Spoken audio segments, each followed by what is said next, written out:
Bueno, buenas tardes a todos. Este es el último programa del año, del 2022, el programa número 445 de la Agencia de Noticias Caliyuga.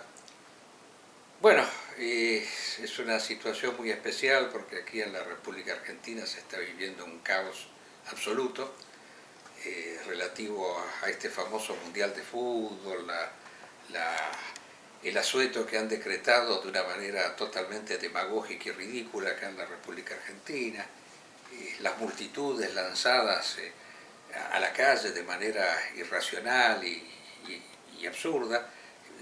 Vamos a hablar un poco de eso, pero antes quiero presentar aquí al amigo que nos acompaña, que es el amigo Juan Carlos Casalino, que es asiduo colaborador del Fortín, nuestro corresponsal en el Perú, y que lo hemos invitado para este último programa del año. Bueno, en el último programa del año vamos a aclarar que además de analizar las noticias del día, de lo que está sucediendo, lo que ha sucedido en esta última quincena, vamos a hacer un repaso de lo que pasó durante el año, que eso es lo principal.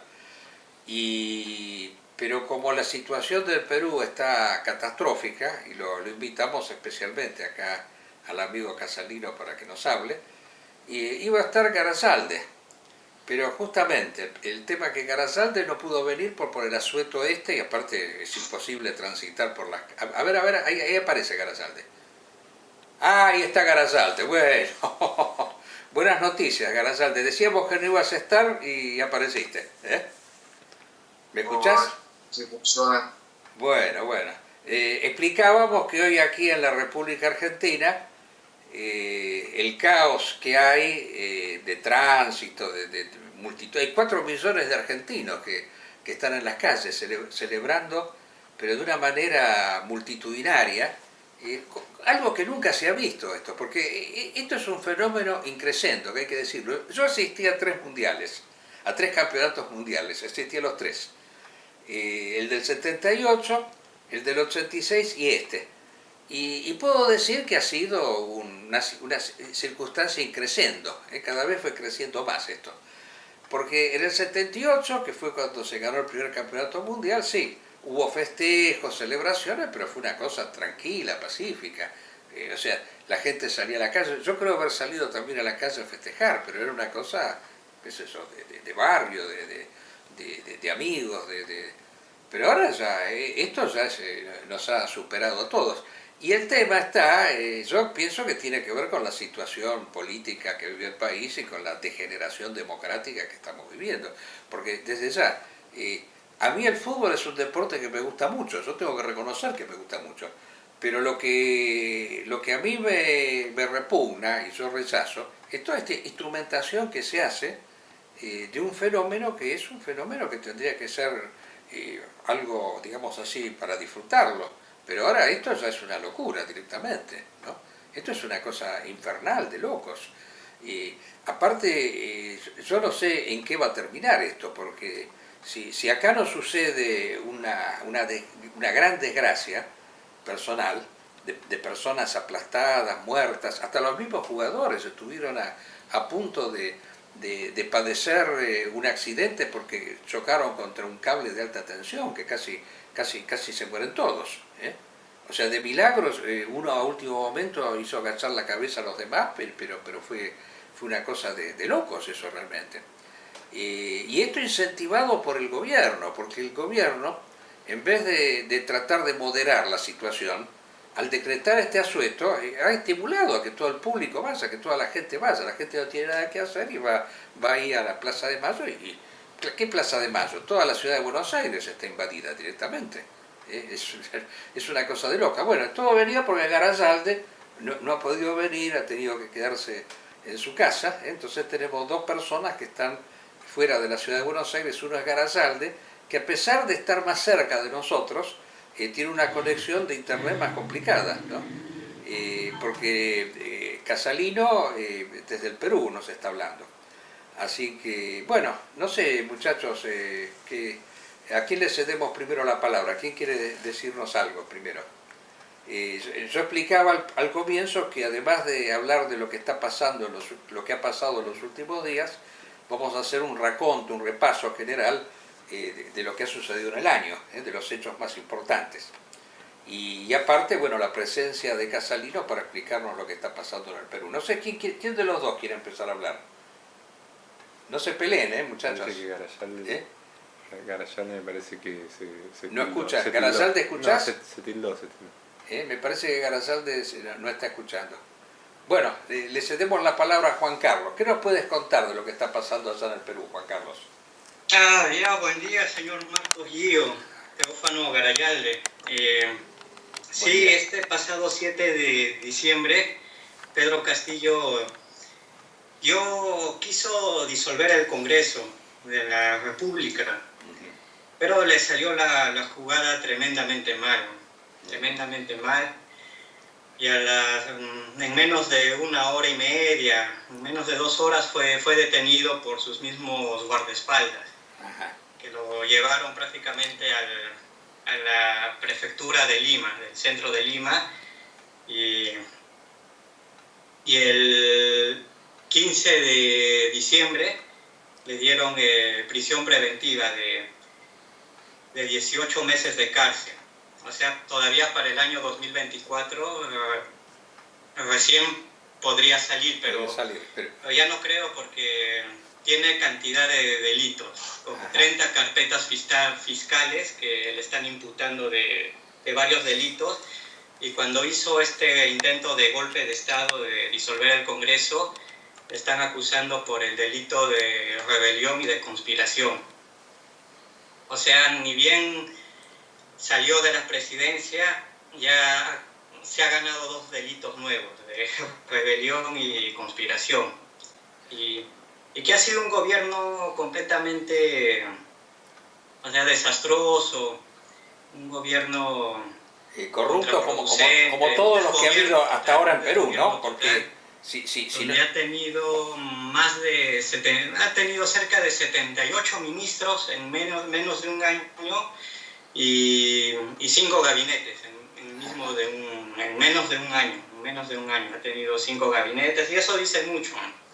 O sea, ponía ministros que no tenían nada que ver en el ministerio donde tenían que entrar, no tenían absolutamente nada que ver, y también que era un gobierno era un gobierno comunista también, porque Pedro Castillo es socialista. Y el partido con el que entró Perú Libre es un partido marxista-leninista. O sea, que ha sido un fracaso. Ha sido un fracaso también de la izquierda, del comunista. Exacto, o sea que todos son lo mismo. Ahora, ¿me permites una pregunta que te quería hacer? ¿A qué se debe todo esto? Porque uno observa la política peruana y se cansa de ver presidentes que están siendo todos enjuiciados y terminan presos, ¿no? Entonces acá hay dos cuestiones, o evidentemente ustedes tienen una justicia extraordinaria, muy buena, ese es el primer asunto, quizás sea así, o también lo que puede pasar es que, digamos así, el sistema democrático que tenemos todos es un sistema pervertido, y como tienen una justicia muy buena, estas cosas saltan a la luz. Quizás si acá también tuviéramos una justicia como la que tienen ustedes, bueno, tendríamos a todos los presidentes presos. Pero acá en la República Argentina no ha habido un solo presidente preso, a pesar de todos los latrocinios que se han cometido, tanto Cristina Kirchner como Macri, todos los políticos, porque yo insisto en este detalle, acá esto es lo que nosotros tenemos que resaltar. La democracia es un sistema perverso, corrompido, ¿no? Que se basa en el soborno, en el soborno. O sea, el que gobierna no es que simplemente va para enriquecerse, porque tiene que distribuir entre sus acólitos para que lo voten. O sea, tiene que corromper al pueblo. Ese es un poco el problema principal. Exacto, entonces yo creo que el problema pasa por la democracia, yo creo que eso es lo que hay que sustituir. Y ustedes tienen una justicia que a mi entender funciona, pero que no es la que tenemos acá en la Argentina, que no funciona para nada. Sí, es una justicia deficiente,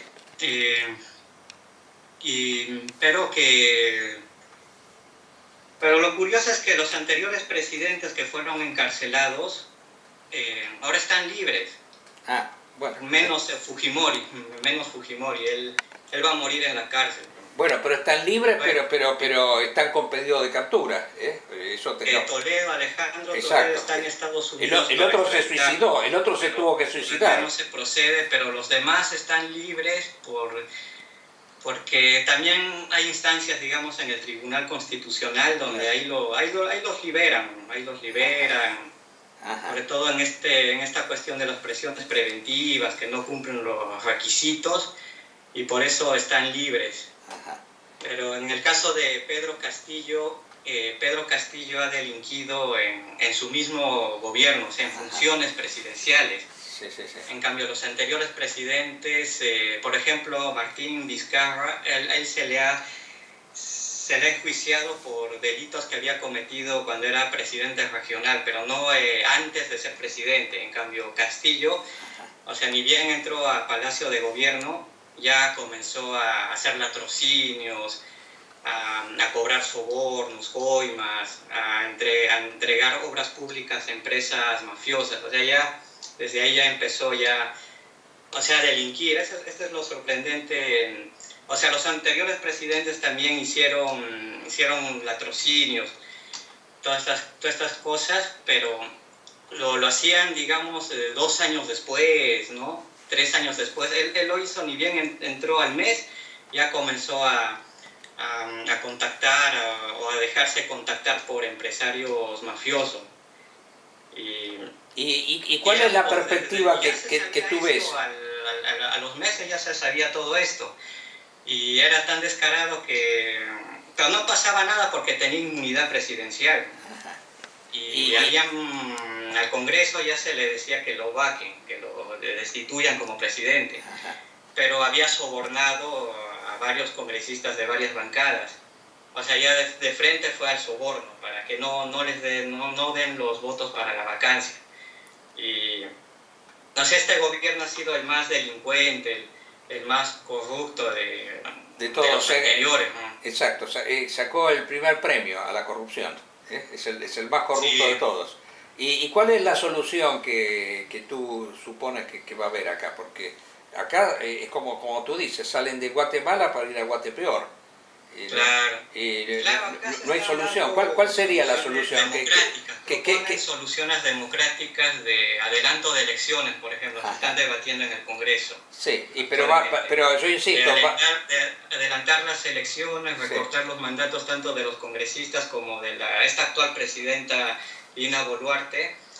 Y todo está en esa... O sea, dan soluciones democráticas, pero no resuelven nada, más bien empeoran la situación, porque ni bien Castillo fue vacado, después de su intento fallido de golpe de Estado, el Congreso lo vacó porque las Fuerzas Armadas y policiales le dieron el respaldo. El Congreso lo destituyó como una forma de venganza y luego se produjeron las manifestaciones de manifestantes castillistas que no estuvieron de acuerdo con esta vacancia. Y ha durado como 2 semanas, más de cerca de 2 semanas, con 28 muertos. O sea, esta solución democrática de destituir a Castillo, de vacarlo, no ha tranquilizado las aguas, sino que más bien lo ha empeorado. Y ha habido convulsión social, bloqueos de carreteras. Exacto. Por primera vez, coordinadamente, se han incendiado sedes del Poder Judicial, de la Fiscalía de la Nación, intento de toma de aeropuertos, y entró el ejército, tarde entró cuando más antes debió declararse el estado de emergencia. Pero luego ya Dina Boluarte sacó al ejército y ahí se produjeron más víctimas civiles, más muertes. Sí. Y cerca de 30 muertos ya. Algo inédito acá en la historia del país, algo inédito de la historia del Perú. Y todavía, o sea, todavía no se ha calmado, algo se ha calmado la situación, pero esa gente que digamos, que denominan a la derecha, ¿no? La derecha golpista, que la derecha es lo peor, el fujimorismo, ¿no? Que el Congreso es fujimorista, cuando no lo es, hay cantidades de bancadas dispersas, distintas. Esto... ¿Me permites, me permites que te interrumpa? Sí. Yo quisiera escucharlo un poco a Garayalde antes de que se nos vaya su imagen, Sí. porque si Sí, no normal. va a suceder que nos vamos a quedar sin la intervención de Garayalde. A ver, ahora puedes hablar, Garayalde, porque entre otras cosas tenemos este inconveniente comunicacional. Sí, no sé si se me escucha. Sí, te escuchamos perfectamente, perfectamente. Para que se vuelva a cortar. Exacto. Bueno, creo que estamos viviendo en sí una situación en todo el continente latinoamericano terrible. Boric en Chile, el golpe frustrado contra Evo Morales, que ahora volvieron al poder, el triunfo de Lula. Me parece que anda mal el internet. Bueno, vamos a tener que prescindir de la intervención de Garayalde. Retornando a lo que decía el amigo Casalino, la pregunta que yo te hago es ¿cuál es la solución que tú ves en lo inmediato? ¿Qué puede suceder acá en Perú? La solución, yo pienso que es una dictadura militar, ¿no? Conservadora, como había antes. Ajá. Pero están los militares en condiciones estas soluciones democráticas que vemos de vacar, de destituir al presidente, de alentar las elecciones, más generan convulsión social, desequilibrios, o sea, al final no solucionan nada, porque como dice la democracia, como usted dice, la democracia es un régimen pervertido Exacto. y también es un régimen desequilibrado, inestable, que más tiende a la anarquía, y eso es lo que estamos viviendo en el Perú, porque estas 2 últimas semanas se ha visto una anarquía inusitada que más antes no se había visto.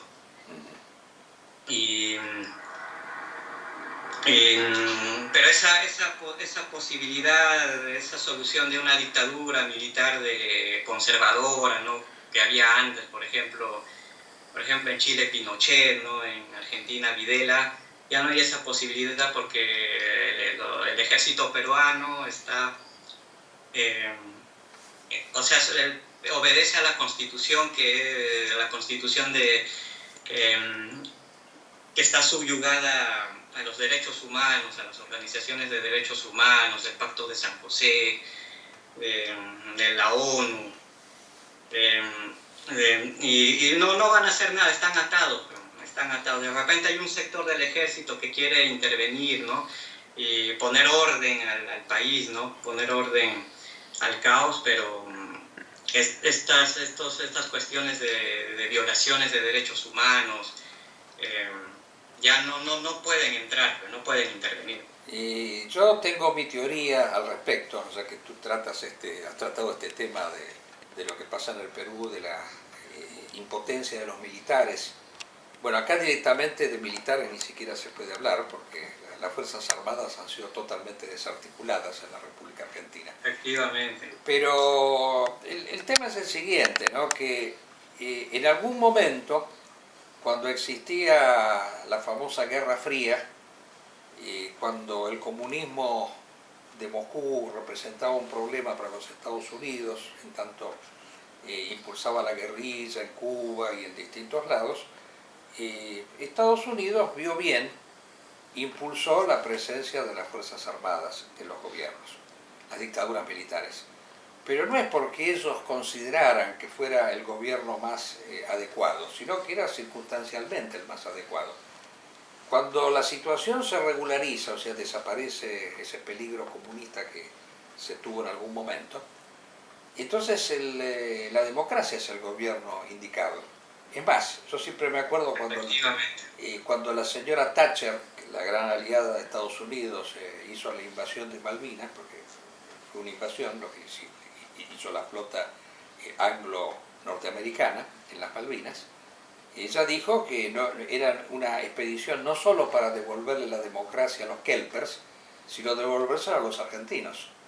Porque en realidad la democracia es el sistema indicado para el régimen norteamericano, porque justamente se basa en tres poderes, ¿no? Los tres, uno más corrupto que el otro. Entonces, si en algún momento hay un poder que se desbanca con respecto a los fines que se plantean los Estados Unidos, bueno, están los otros dos que inmediatamente lo ponen en caja. Ahí está el problema, ¿no? O sea, esa división de poderes es lo que permite que se pueda gobernar fácilmente un país. Ahí está la ventaja que tiene la democracia para los Estados Unidos. Por eso es que la impulsan, la realidad es esa.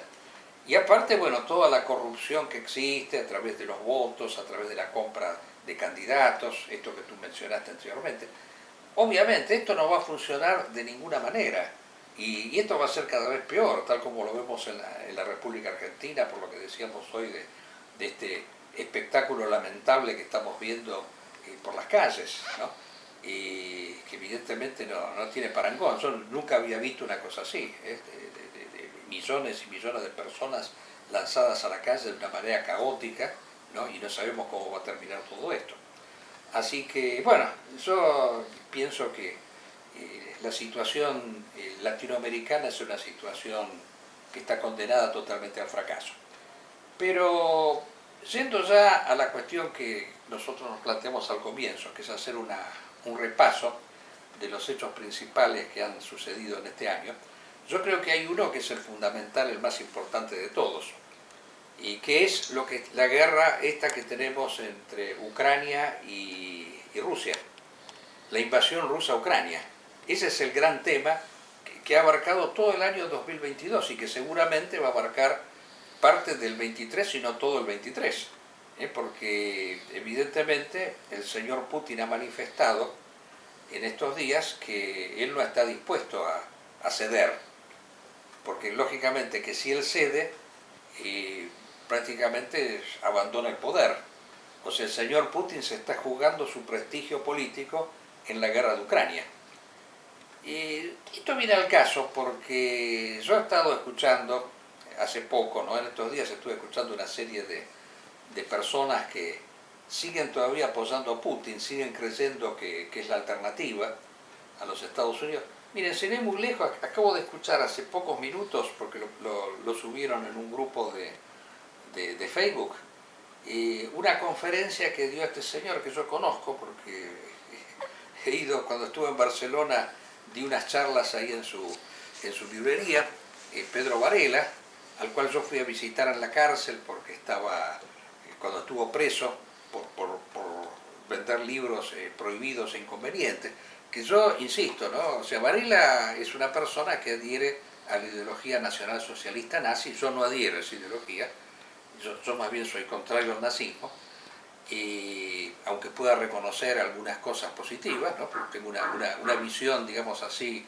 libre con respecto al problema del nazismo, pero no adhiero a esa ideología, pero yo respaldé en su momento, lo respaldé a él en cuanto a su derecho de poder libremente editar sus libros, porque yo considero que si uno, incluso si una persona quiere combatir al nazismo, tiene que conocer lo que el nazismo ha dicho.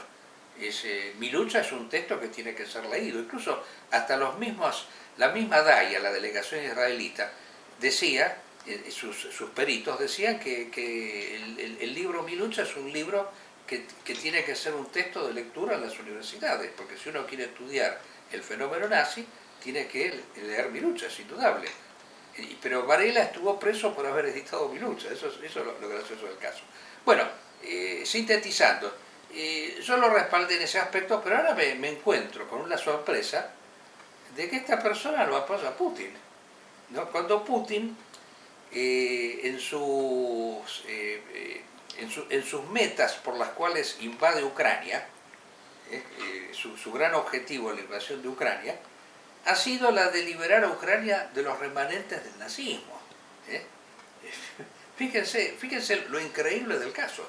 Lo increíble del caso es una cosa que no tiene ninguna explicación, que un nazi, que una persona que adhiere al nazismo, adhiera a Putin, que a su vez invade Ucrania para terminar con el nazismo. Es una cosa increíble. Ahora, hay una confusión en todo esto. Si el señor Putin es una persona que está confundida con respecto a lo que dice. No, es clarísimo todo. Putin es la continuidad de lo que fue la Unión Soviética. No casualmente él integró la KGB, que era la policía secreta de la Unión Soviética, del comunismo. Él era coronel de la KGB. Entonces la mentalidad bolchevique la tuvo totalmente asumida. Ahora muchos dicen, pero no es comunista porque en Rusia no existe el comunismo. Y después agregan, sí, combate a los homosexuales, está con la religión, pareciera que fuera una persona, un conservador de derecha. Yo quiero aquí hacer una aclaración, que es la siguiente, ¿no? Porque hay una confusión tremenda en la de creer que en Rusia existió el comunismo. El comunismo nunca existió en Rusia, porque ¿qué es el comunismo? Lo dijimos 100 veces. Comunismo quiere decir sociedad sin clases y sin Estado. Y en Rusia había una clase nueva. Alguien escribió un libro, un famoso Dilas escribió un libro que se llamaba La Nueva Clase, una clase de oligarcas, de multimillonarios, de personas que se habían enriquecido de una manera estrepitosa, y que cuando cae el comunismo, cuando cae el muro, el famoso muro de Berlín, cuando cae la cortina de hierro, estas personas, ¿qué hacen? Salen a la luz. Nos enteramos que eran multimillonarios, que ahí había una dictadura de multimillonarios, de ricachones. Hay un famoso, yo siempre lo cito, ¿no? Posiblemente lo haya dicho, y es a la fresca. ¿Qué está pasando ahí en Perú? Un ruido muy grande. Bueno, interferencias que no sabemos dónde vienen. Bueno, sigamos. Este famoso cineasta Sokurov, cuando hizo una famosa película sobre la agonía de Lenin, ¿no? Entonces muestra que Lenin está moribundo ahí con el cáncer cerebral, que no entendía nada, y Lenin aparece en sus últimos días en el Palacio del Zar, repleto de lujos, rodeado de riquezas. Y él, que está con un cáncer cerebral, no entiende nada. Dice, ¿y esto que tengo a mi alrededor? Dice, lo hemos expropiado, le dice una empleada. ¿Qué ves? Y al final dice, sí, lo hemos robado. La realidad es esa. O sea, el comunismo es una banda de mafiosos, que más o menos como Castillo, pero que lo hizo de manera violenta, a través de bandas armadas, de guerras civiles.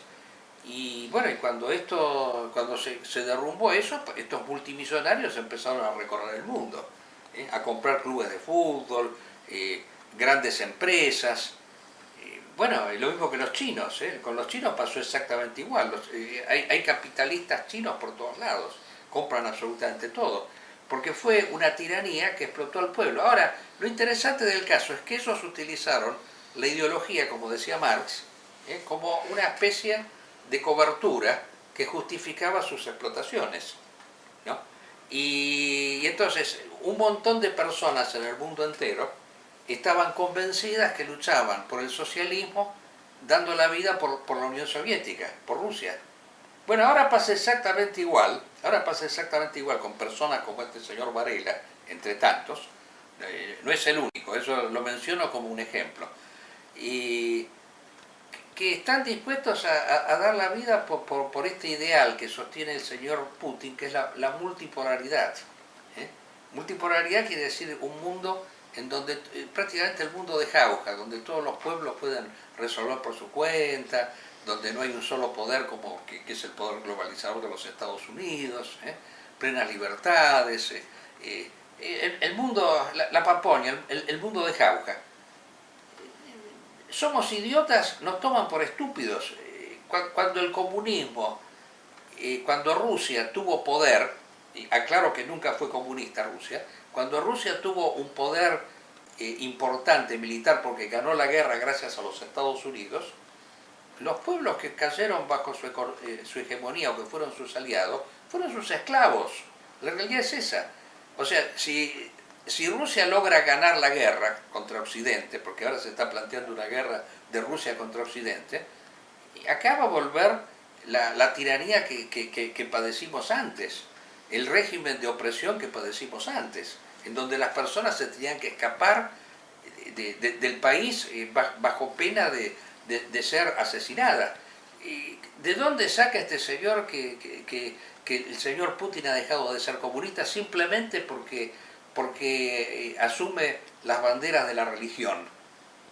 También Stalin había asumido las banderas de la religión, pero como hacía muy bien ver Garayalde, que es de la misma religión ortodoxa, lástima que se haya ido, haya perdido la señal, como nos hacía ver Garayalde, esto es una religión que está al servicio del Estado, ¿eh? O sea que es utilizada también como una cobertura ideológica, nada más que eso. Bueno, conclusión, no nos queremos extender demasiado, yo lo que considero es que Rusia está destinada a perecer, ¿eh? O sea, es un imperio.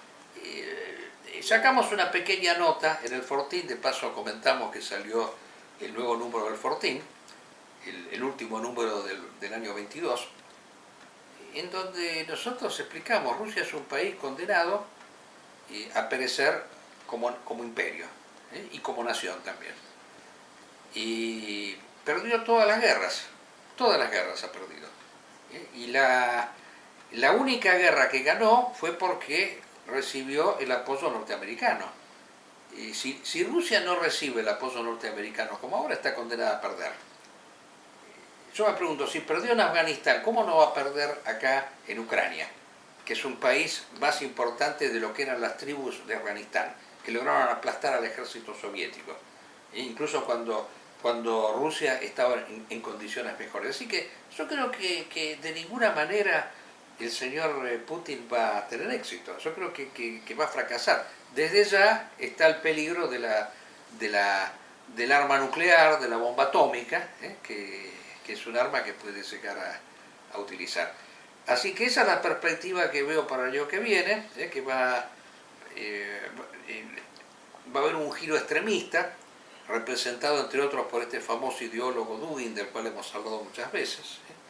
Dugin acaba de decir en un reportaje que dio en Netflix que si Putin pierde, bueno, acá va a venir lo peor, ¿eh? O sea que Putin no se va a resignar a perder, sino que insinuó la posibilidad de la utilización de armas nucleares. Bueno, es un peligro al cual hay que hacer frente, pero esperemos que eso no signifique una actitud de chantaje, por el cual las personas digan, bueno, mejor que gane Putin antes de estar muertos, que era la consigna que había antes de que cayera la URSS, mejor rojos antes que muertos, cuando se pensaba que la URSS, porque fíjense qué curioso, acá en Occidente, antes de esta derrota estrepitosa que tuviera en Afganistán, yo siempre recuerdo haber leído textos que decían que Rusia iba a ocupar Europa. Se decía eso. Y había muchos europeos que decían, bueno, pero mejor rojos antes que muertos, porque corremos el peligro de que nos invaden y que nos aplasten. Así que yo creo que son todas coberturas ideológicas. Mientras que antes se utilizaba la cobertura ideológica de la lucha por el socialismo, por la dictadura del proletariado, ahora la cobertura ideológica de esta derecha pajarona, pseudo derecha, es la multipolaridad, la lucha contra la globalización. Y esto es una globalización que quiere ser suplantada por otra, mucho más violenta, porque yo insisto siempre en este detalle, aún a riesgo de ser reiterativo. Es preferible 1000 veces vivir bajo un régimen democrático, entre comillas, a un globalizador, en donde podemos hacer estas cosas, que bajo una tiranía como la que se impone en los países comunistas o nacionalcomunistas o euroasiáticos o como lo quieran llamar, en donde estos programas no podían existir nunca. En Rusia, el que critica la guerra va preso o es asesinado. Yo acabo de leer un libro de una periodista que fue asesinada por Putin. por haber escrito sobre la guerra de Chechenia. Así que eso está claro, es lo mismo que había antes, con una cobertura ideológica diferente, porque ahora, claro, ya no pueden decir más que son comunistas, porque al caer la cortina de hierro todos nos enteramos de que eran una oligarquía de multimillonarios, esa es la realidad. Bueno, esa es la perspectiva que veo. Y el otro tema, no sé si tú quieres decir algo al respecto, ¿tienes deseo de opinar algo con respecto a este tema?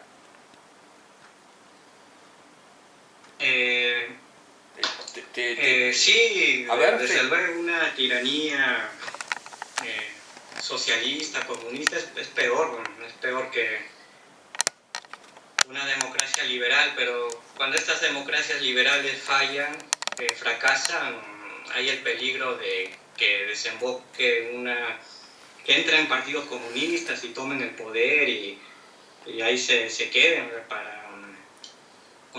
a perpetuidad, como sucede en Nicaragua, en Venezuela. Exacto.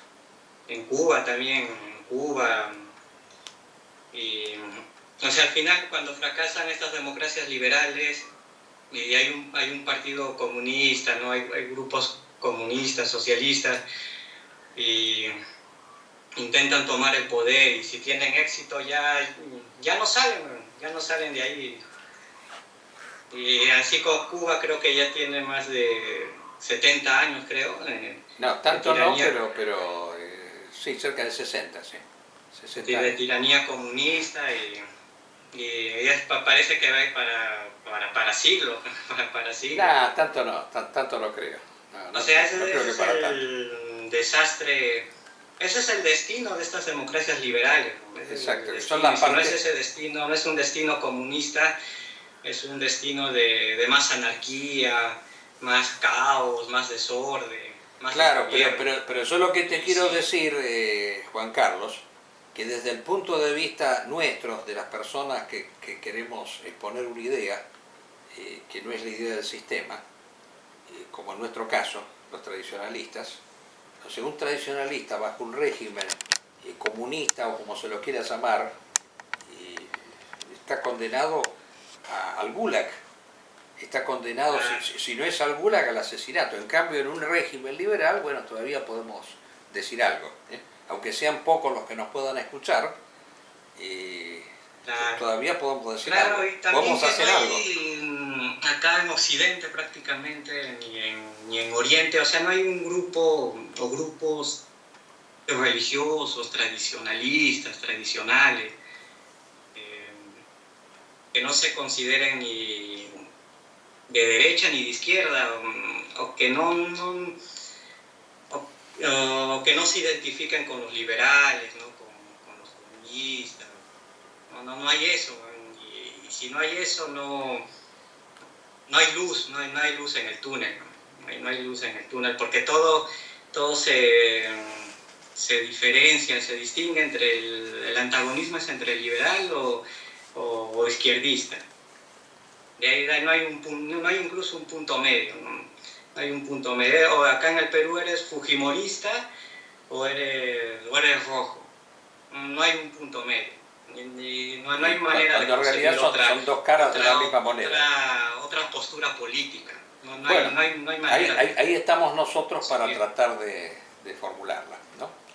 Bueno, y el último punto, ya como para terminar el programa, es 2 o 3 palabras con respecto a la pandemia, que evidentemente ha continuado rigiendo nuestras vidas durante el año, con la única diferencia de que ahora, de algún modo, estamos más distraídos con respecto a la misma, y estamos actuando como si no existiera, cuando en realidad es todo lo contrario.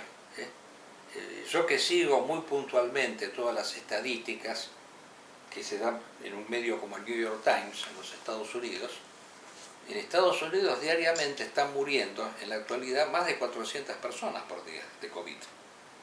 Y China ha comenzado nuevamente a incrementar sus muertos.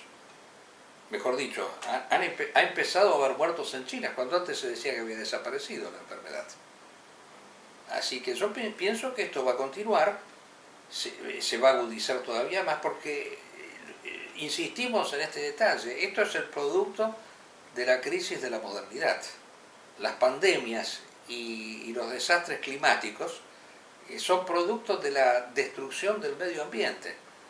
Hasta que no se termine con este sistema perverso que es el capitalismo, para el cual la economía es el destino del hombre, en donde la economía no está al servicio del hombre, sino el hombre tiene que estar al servicio de la producción, porque la producción es como una especie de diosa que no puede detenerse y al cual tenemos que servir obligatoriamente, consumiendo, produciendo, trabajando.